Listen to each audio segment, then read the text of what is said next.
All right. I would not be doing my job here if I didn't ask you this, Sierra. What are your thoughts on Shrimpgate? Oh my gosh. My thoughts on it are, first off, it's funny. I think it's hilarious. I'm just gonna be real. I think it's 100% hilarious because it's so ridiculous that it's funny. You just can't help but laugh. Mm-hmm. So that's what I think. I think that Shanae and how she handled it was just completely ridiculous. Like she's delusional because she's like, no one took my shrimp. I offered shrimp. And then you literally see the clip of Mara taking the plate of shrimp and sharing it with the women in the hot tub. It's like, okay, Mm-hmm. what did you want? Did you like, so it's just like, it's hilarious to me. It's hilarious to me how out of hand it got and how much she held on to the whole shrimp thing, you know?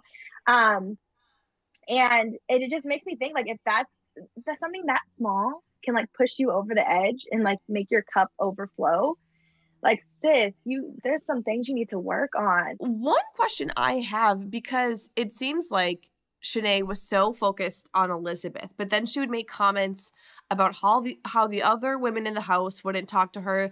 All these other women would ignore her, all because of Elizabeth, which doesn't make sense. And she could never, it seems, from a viewer standpoint, it never seems like she could give any tangible reason for that. But she would oftentimes play the victim and then oftentimes say, I'm being bullied. None of these other women like me or will talk to me or will interact with me.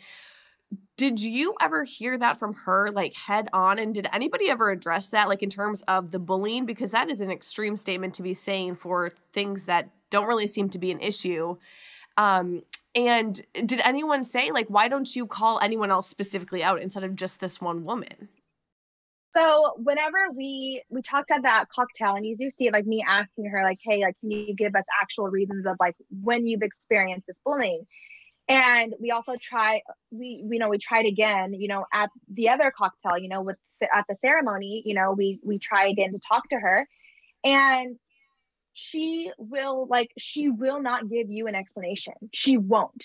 Her immediate reaction is to defend and then deflect. And so she immediately says, you know what, I'm done. I'm done talking about this. I don't want to talk about it anymore. I'm done. Nope. Blah, blah, blah. But I'm like, no, if you're going to say and accuse people of something, you need to give an explanation, especially whenever you're calling people bullies when you're the one bullying.